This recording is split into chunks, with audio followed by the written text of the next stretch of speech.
How to pass a funded account. This video is going to be life changing for few of you. देखो, अगर तुम ये video आखिर तक देखते हो और सारी चीज़ इस वीडियो से लेकर जाते हो, नोट डाउन करते हो और इम्प्लीमेंट करते हो, तो जो तुम्हारा फंडेड अकाउंट लूज करने का चांस था वो विन में बदल सकता है. So welcome back to another video. I am Saurabh and आज हम बात करेंगे how to pass a funded account. This is not a clickbait. इस वीडियो में मैं आखिर तक आपको बताऊंगा स्टेप बाय स्टेप कि आप एक फंडेड अकाउंट कैसे पास कर सकते हो. उसके पहले हम लोग ये समझ लेते हैं कि फंडेड अकाउंट लेना किसने चाहिए. अब सबसे पहले फंडेड अकाउंट उसी ने लेना चाहिए जो आई नो प्रॉफिटेबल से मेरा मतलब है कि आपने डेमो अकाउंट में एटलीस्ट 3 से 4 महीने या 5 से 6 महीने कंसिस्टेंटली प्रॉफिट बनाया हो. और कंसिस्टेंटली से मेरा मतलब है कि आपने हर महीने 10% के ऊपर का कैपिटल गेन किया हो, तभी आप अपने आप को एक प्रॉफिटेबल ट्रेडर बोल सकते हो और तभी आप एक फंडेड अकाउंट का सोच भी सकते हो, वरना आप अपने पैसे गवाओगे. जब तक आप ये चीज़ मास्टर नहीं कर लेते, जब तक आप डेमो अकाउंट पर प्रैक्टिस नहीं कर लेते, चीज़ें सीखी हुई इम्प्लीमेंट नहीं करते और जब तक आप कंसिस्टेंटली 4 से 5 महीने 10% हर महीना प्रॉफिट गेन नहीं कर लेते, तब तक आपको फंडेड अकाउंट के बारे में सोचना भी नहीं. अब बात करते हैं फंडेड अकाउंट अगर ले लिया तो उसको पास कैसे करना है. उसमें से स्टेप 1 है अंडरस्टैंडिंग द रूल्स. सबसे पहले तुम्हें अपने फंडेड अकाउंट को समझना होगा. मैक्सिमम ड्रॉडाउन कितना है, मैक्स लॉस कितना ले सकते हो, वीकेंड पर ट्रेड होल्ड कर सकते हो या नहीं कर सकते हो, और न्यूज ट्रेडिंग अलाउड है भी या नहीं, ये चीज़ें आपको समझनी होगी. तो इसके लिए मैं आपको एक प्रो टिप देना चाहता हूँ कि आप एक एक्सेल बना लो, चाहे एक पेन और पेपर से लिख लो और अपने ट्रेडिंग सेटअप के अपने आंखों के सामने उसे चिपका दो, ताकि आपको हमेशा ध्यान रहे कि कौन सी चीज़ें आपको वायलेट नहीं करनी है, कौन सी चीज़ें आपको तोड़नी नहीं है जिससे आपका फंडेड अकाउंट जा सकता है. सबसे मेन और इम्पॉर्टेंट चीज़ यही है कि आप अपने रूल्स चेक करो, आप उन रूल्स को तोड़ो ना जिससे आपका फंडेड अकाउंट चला ना जाए. According to studies 80% traders funded account lose ही इसी वजह से करते हैं क्योंकि उन्हें वो जो रूल्स होते हैं वो समझ नहीं आते और उन्होंने कभी वो प्रॉपरली पढ़े नहीं होते हैं. So make sure to check the rules thoroughly, और वो रूल्स चेक करने के बाद जो इम्पोर्टेंट रूल्स है, जो आपको पता है कि आपसे ये गलती हो सकती है, और वो इम्पोर्टेंट रूल्स आपको चाहे अपने एक्सेल में नोट करना है, चाहे आप पेन पेपर से नोट करो और अपने आंखों के सामने रखो ताकि आप वो चीज़ें वॉयलेट ना करो. स्टेप 2 है ट्रेड स्मॉल पास बिग.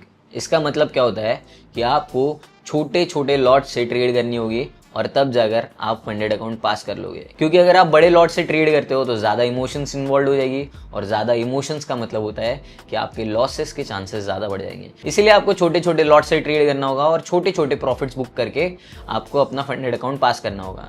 देखो, कहावत है बूंद बूंद से ही सागर बनता है. तो ये छोटे छोटे प्रॉफिट से ही तुम्हारे बड़े प्रॉफिट, मतलब जो तुम्हारा टारगेट है 8 या 10% का, वो हिट होगा और तभी जाकर तुम्हारा फंडेड अकाउंट क्लियर होगा. अब मैं आपको कुछ स्टैटिस्टिकल डेटा शेयर करना चाहता हूँ. देखो, जो ट्रेडर्स अपने कैपिटल का 1 से 2% रिस्क करते हैं पर ट्रेड, उनके अपने अकाउंट को पास करने की एक्यूरेसी बन जाती है 37%. And this is not me, ये एक स्टडी के हिसाब से सामने आया है कि 37% लोग ही पास होते हैं जो 1 या 2% अपने कैपिटल का रिस्क करते हैं पर ट्रेड.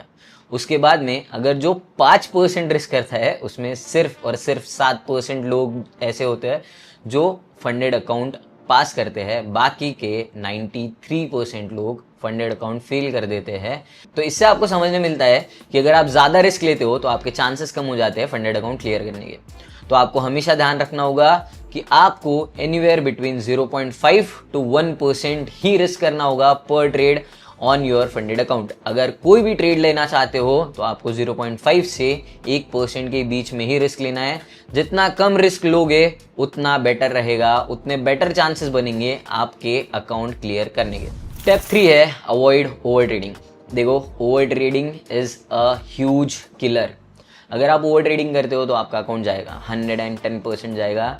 ये मैं नहीं, ये फैक्ट्स कहते हैं. देखो, प्रॉफर्म के डेटा के अकॉर्डिंग जो लोग अपने चैलेंज में 20 से कम ट्रेड्स लेते हैं, उनका चैलेंज पास करने का जो रेशियो बन जाता है दैट इज 2 times.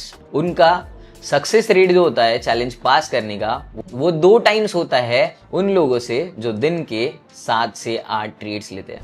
तो आपको ये चीज हमेशा ध्यान रखनी होगी। आपको एक particular number of trade set करने होंगे। मान लो 2 से 4 आप सेट कर सकते हो, 2 से 4 ही ट्रेड्स आप एक पर्टिकुलर दिन में लोगे, उससे ज्यादा ट्रेड्स आप नहीं लोगे। और अगर आप एकदम सिक्योर वे से जाना चाहते हो तो मैं तो आपको सजेस्ट करूंगा 1 या 2 trades low per day. And आपको ये चीज समझना इंपॉर्टेंट है कि trading every day is not important, showing up every day is important. आप जाओ मार्केट पे बैठो, चार्ट्स देखो, बट आपको हर दिन ट्रेड में एंटर नहीं करना है। आपको जब अच्छी अपॉर्चुनिटी मिलती है तभी जाकर आपको ट्रेड में एंटर करना है, वरना आपको ट्रेड अवॉइड करनी है। Step 4 and the most important thing is have a trading plan. देखो, ट्रेडिंग प्लान रखना बहुत ज्यादा इंपॉर्टेंट है। तुम अगर अलग अलग सेशंस में अलग अलग करेंसी पेयर्स पे ट्रेड करते हो, अलग अलग स्टाइल से ट्रेड करते हो, कभी स्कैल्पिंग, कभी डे ट्रेडिंग, कभी पोजिशनल ट्रेडिंग, कभी इंट्राडे, अगर तुम ऐसा करते हो तो तुम्हारे फंडेड अकाउंट पास करने के चांसेस 0 हो जाते हैं। देखो, तुम्हें एक ट्रेडिंग प्लान रखना होगा, तुम्हें एक पर्टिकुलर सेटअप डिसाइड करना होगा और उसके अकॉर्डिंग तुम्हें ट्रेड करना होगा। आपको अपने आप को 3 क्वेश्चन पूछने होंगे। First of all, when to trade. एक कोई भी पर्टिकुलर सेशन पकड़ो, लंदन सेशन पकड़ो, न्यूयॉर्क सेशन पकड़ो, टोक्यो सेशन पकड़ो या फिर सिडनी सेशन पकड़ो। आपको पता है फॉरेक्स मार्केट 4 सेशंस में डिवाइडेड होता है, तो आपको इन चारों में से एक पर्टिकुलर सेशन पकड़ना होगा और उसी में ट्रेड करना होगा। अगर आप एशिया सेशन पकड़ते हो यानी कि टोक्यो सेशन पकड़ते हो तो आपको सिर्फ और सिर्फ टोक्यो सेशन में ही ट्रेड करना होगा। अगर आप लंदन सेशन पकड़ते हो तो आपको सिर्फ और सिर्फ लंदन सेशन में ही ट्रेड करना होगा। तो हमेशा ये ध्यान रखो, हर सेशन में अलग बिहेवियर होता है, अलग मार्केट का अप्रोच होता है, तो तुम्हें एक सेशन पकड़ना है, एक सेशन में ही तुम्हें मास्टरी हासिल करनी है और फिर उसके बाद में तुम्हें उसी सेशन को कंटिन्यू रखना है। उसके बाद का क्वेश्चन आता है वेयर टू ट्रेड। अब तुम्हें ये डिसाइड करना होगा कि किस पर्टिकुलर एसेट में तुम्हें ट्रेड करना है। अगर मैं मेरी बात करूं तो मैं ज़ाव यूएसडी, बीटीसी और यूरो यूएसडी में ज्यादा ट्रेड्स लेता हूं। तो मैंने ऐसे 3 पर्टिकुलर एसेट्स पकड़े हैं जिसमें मैं ज्यादा ट्रेड्स लेता हूं। और अगर मेरी बात करूं तो मैं न्यूयॉर्क सेशन में ज्यादा ट्रेड्स लेता हूं क्योंकि वहां पर सबसे ज्यादा वॉल्यूम आपको देखने मिलता है। तो आपको पहले तो ये डिसाइड करना होगा कि कौन से सेशन में ट्रेड करना है। उसके बाद में आपको ये डिसाइड करना होगा कि कौन से पेयर में या कौन से एसेट में आपको ट्रेड करना है। चाहे कमोडिटी हो, चाहे करेंसी पेयर हो, चाहे क्रिप्टो करेंसी हो, आपको एक पर्टिकुलर एसेट पकड़ना होगा और उस पर्टिकुलर एसेट में आपको ये देखना होगा कि वो एसेट उस पर्टिकुलर सेशन में कैसे बिहेव करता है। उस पे आपको 3 से 6 महीने बैक टेस्टिंग करनी होगी, आपको बहुत सारा डेटा एनालाइज करना होगा और फिर जाकर आपको ये दोनों चीजें डिसाइड करनी होगी। उसके बाद आता है third question, how to trade. अब हाउ टू ट्रेड का मतलब आपको एक पर्टिकुलर स्ट्रैटेजी पकड़नी होगी, आपको एक पर्टिकुलर प्लान पकड़ना होगा कि क्या आपको इंट्राडे करना है, क्या आपको स्कैल्पिंग करना है, क्या आपको स्विंग ट्रेडिंग करना है। और इन तीनों चीज़ों में से आपको एक चीज़ पकड़नी होगी और उसी को घिसते रहना है जब तक आप परफेक्ट नहीं हो जाते। तो आपको इन तीनों चीज़ों को मिला के एक ट्रेडिंग प्लान बनाना होगा। फिर उसके बाद में आपको एक पर्टिकुलर एसेट पकड़ना होगा। एसेट कुछ भी हो सकता है, चाहे वो फॉरेक्स पेयर हो सकता है, चाहे कमोडिटी हो सकता है, चाहे क्रिप्टो हो सकता है। फिर उसके बाद में आपको एक पर्टिकुलर सेशन पकड़ना होगा। आपको उस पर्टिकुलर सेशन से रूबरू होना होगा, उसमें बैक टेस्टिंग करनी होगी, बहुत सारा डेटा एनालाइज करना होगा और आपको ये समझना होगा कि उस सेशन में उस करेंसी पेयर में कैसे मूवमेंट्स और कैसे बिहेवियर्स आते हैं उस पर्टिकुलर टाइम पे। चाहे आपका पहला ट्रेड लॉस हो, चाहे आपका पहला ट्रेड विन हो, या फिर आपके 3 ट्रेड्स विन हो और चौथी ट्रेड लूज हो जाए या 5वीं ट्रेड भी लूज हो जाए, तो आपको मिडवे में वो स्ट्रैटेजी चेंज नहीं करनी है। आपको एक पर्टिकुलर स्ट्रैटेजी पकड़ के ही चलनी है और उसी स्ट्रैटेजी से आपको ट्रेडिंग करनी है। और स्टैटिस्टिकली देखिए, जो ट्रेडर एक पर्टिकुलर स्ट्रैटेजी को, एक टेस्टेड स्ट्रैटेजी को यूज करता है ऑन अ रेगुलर बेसिस, उसके सक्सेस रेट 5 टाइम्स होते हैं उस बंदे से जो हर टाइम अलग अलग स्ट्रैटेजीज टेस्ट आउट करता है। तो हमेशा ध्यान रखो एक पर्टिकुलर स्ट्रैटेजी और उसी को स्टिक करके रहो आखिर तक। तो फिर उसके बाद आ जाता है स्टेप 5, आपको हर एक चीज़ जर्नल करनी होगी। मैं हमेशा से बोलता है और मैं आज भी बोलूँगा कि जर्नलिंग इज़ द बेस्ट वे कि आप मॉनिटर कर सकते हो आप कहाँ पर स्टैंड करते हो, आपकी क्या चीज़ें गलत हो रही है, क्या चीज़ें सही हो रही है। ये सारी चीज़ें आपको आगे लेकर जाएगी और आपकी स्ट्रैटेजी में इम्प्रूवमेंट लेकर आएगी। क्योंकि जब आप देखोगे, जब आप चीज़ें जर्नल करोगे, क्या गलतियाँ हुई, क्या सही हुआ, क्या इम्प्रूवमेंट आ सकती है, ये सारी चीज़ें आपको दिमाग में आती है, ये सारी चीज़ें आपके सामने आती है। और जब at the end of the week आप सारी चीज़ें एक बार ओवरलुक करोगे तो आप अपने स्ट्रैटेजी को इम्प्रूव कर पाओगे अपने हिसाब से। उसके बाद आता है स्टेप 6। मतलब ये स्टेप समझने के लिए कोई रॉकेट साइंस समझने की जरूरत नहीं है। आपको हाई क्वालिटी सेटअप्स तो फॉलो करनी है, उसी के साथ साथ आपको higher risk to reward ratio capture नहीं करने हैं।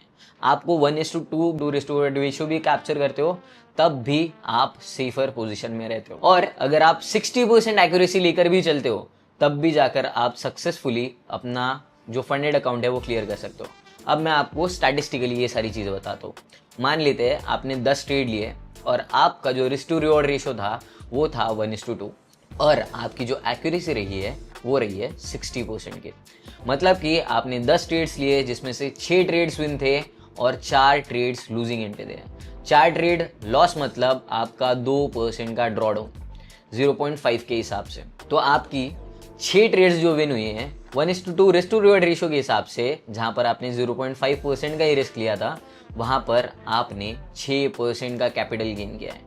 6% में से आप 2% माइनस भी कर लो ना, तब भी जाकर आप at the end of the week 4% के प्रॉफिट में रहोगे। और अगर ऐसे ही आप कंटिन्यूअसली 2 हफ्ता या 3 हफ्ता कर लो तो आपका अकाउंट क्लियर होने से कोई भी नहीं रोक सकता। That is all for today's video. ये सारी स्टेप्स आपको फॉलो करनी होगी सक्सेसफुली अपना फंडेड अकाउंट क्लियर करने के लिए। और आपको कोई भी डाउट हो तो आप कमेंट सेक्शन में बोल सकते हो, मैं आपकी पूरी हेल्प कर दूंगा। और अगर वीडियो से कुछ भी सीखने मिला हो तो वीडियो को लाइक, उस पर एक अच्छा सा कमेंट, और अगर चैनल पे नए हो तो चैनल को सब्सक्राइब करना मत भूलना। I will see you guys in another video. तब तक के लिए अलविदा। Thank you so much guys for joining. Funded account is the best way to start your trading journey with. देखो, एज अ बिगिनर आपके पास बहुत सारा पैसा नहीं होता है इन्वेस्ट करने के लिए। And being in a financial market, आपको ये चीज भले ही कड़वी लगे बट सुनने में सच है कि फाइनेंशियल मार्केट में पैसा बनाने के लिए पैसा लगता है।